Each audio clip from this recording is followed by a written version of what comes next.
Alright, so Speedy, we're checking out the SpeedyBee Adapter 3.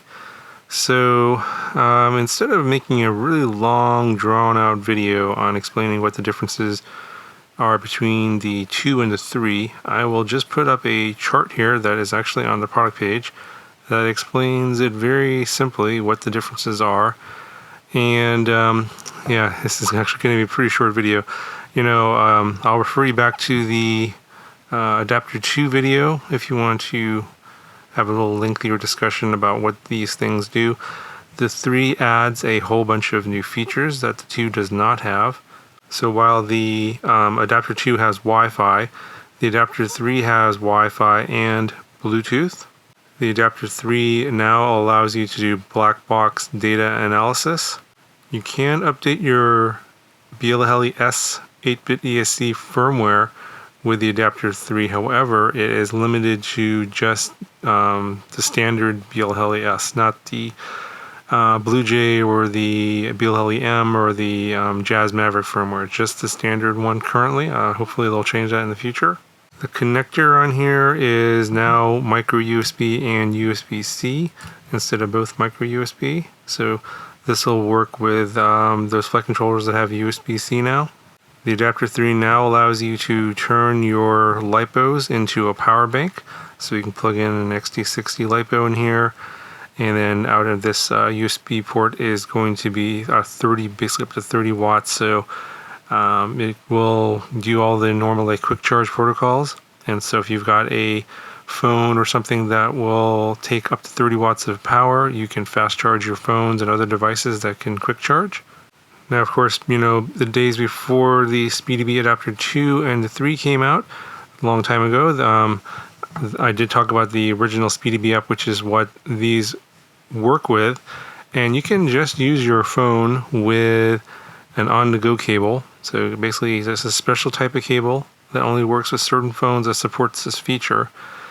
You can use that cable and then plug that into your flight controller directly. So, of course, you don't need these to use the SpeedyBee app. You just need these for those extra features that are listed in that chart. So if you're just happy with using your phone and an on-the-go cable and plugging it straight into your flight controller, you can, of course, still use the SpeedyBee app to configure your flight controller. It looks just like regular Betaflight configurator. So that hasn't changed. However, if you have a phone that does not support on-the-go or doesn't support that special cable, then you're not going to be able to connect to the flight controller through that cable. Then at that point, you're going to probably need this adapter to be able to support those functions that if your phone does not support on-the-go. Okay, so just a quick demo of some of the features. One of them is this Lipo Checker feature, which I think I mentioned it, but you basically just plug in your Lipo in here. It'll read the voltage, and it'll give you a reading here. It says here this is low, and you get an audible warning as well. And it's because it's currently set to anything in that voltage range is considered low, and you get a red warning there for the voltage in. I'm going to plug in an XT60 battery here, and you'll give a different reading. And see, it's white, which means it is above low, so you won't get an audible warning. It's just this small 3S battery. And you do need to power this up via a battery to use it. It does not power off of USB. Alright, so go ahead and connect up this to a flight controller. This is the micro USB connector on this flight controller. Okay, so go ahead and launch the SpeedyBee app on my phone. Okay, so hit Bluetooth to connect. And it's found the adapter, hit connect. There we go. You can see we have the quad connected, and again, I've already done a video on the app itself, so I'm not going to cover that in this video. I'll link that in the video description. Basically, it just looks like Betaflight configurator on the desktop. It's just translated into an app format for a smartphone. Okay, I do want to show you the new functions, of course. So if you go here in the left menu, you can see the black box analyzer. Click on that. And load from flight controller. Not sure if this one has it or not. Hit connect.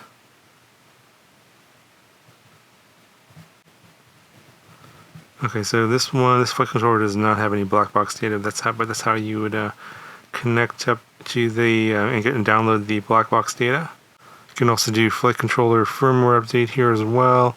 That's a second menu option here. Okay, so if you want to connect up to your ESCs, go here to BLS configurator, hit connect, found the adapter, hit connect.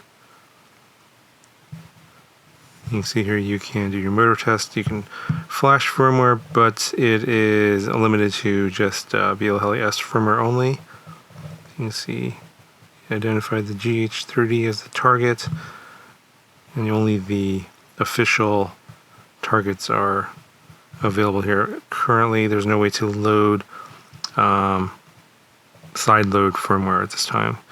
Unfortunately, you can also configure the ESCs. Go in here and change the ESC settings here if you want to adjust them in the field. And that's pretty much it. Yeah, so that pretty much covers it for this video. It's a pretty handy little device if you don't want to drag your laptop out into the field and you just want to use your phone for some of those additional features that this one offers over the SpeedyBee Adapter 2. And of course, if you just have an on-the-go cable like I did in the very first video, of course you can do that if your phone supports that. But if you want the extra features like the Lipo Checker, the power bank feature, configuring your ESC settings, those kind of features that you can't do with just the cable by itself, then yeah, this is the one you want to check out. I don't know if the Adapter 2 is sold anymore. I think that might be discontinued.